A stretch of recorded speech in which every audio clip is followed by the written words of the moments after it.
Hello everyone, đoàn po nhômហើយបានគុំបងនេះឲ្យមើលយើងមើលកន្លែងនេះហៅ building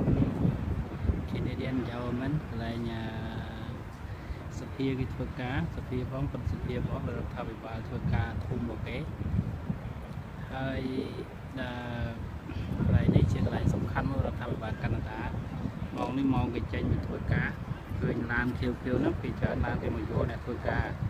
ក៏ដូចអ្នកធំរបស់យើងចប់ទៅសរ៉ែនស្អែកពេញផ្លូវណាឡានខៀវហ្នឹងគឺគាត់ទៅក្រុមអ្នកធ្វើការបរដ្ឋាភិបាលពួក MP សមាជិកសភាសមាជិករដ្ឋសភាអីហ្នឹងគេទៅវិញថ្ងៃនេះខ្ញុំអាត្មាសល់ពេលពីជួបមិត្តភ័ក្តិគ្នាដែលធ្លាប់រៀនជាមួយគ្នាហើយមានappointmentមកជួបគ្នាហើយនិយាយគ្នាចប់មកក៏មានពេល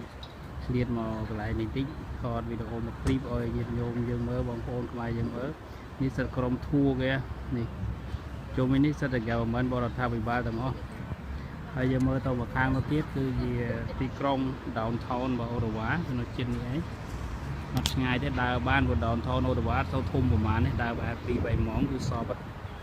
ប៉ុន្តែអគារពូជាច្រើនសិតអគារទូតអគារបរដ្ឋាភិបាលហើយនឹងកន្លែង business មួយចំនួនពេលមិនច្រើនតែ business មួយចំនួនទីក្រុងរដ្ឋាភិបាលហើយកន្លែងនេះគេចេញចូលបានទាំងអស់ក្នុងសភាគេមានធួគេនាំចូលបានបរិយាគេនៅនោះហើយមាននាំក្មេងឲ្យចូល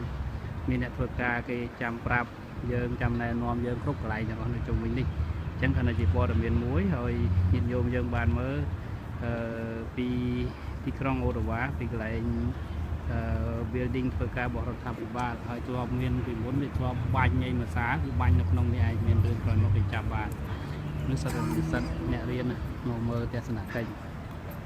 ខ្ញុំសូមអរគុណបានពរលាបានពរលាឲ្យគុំលា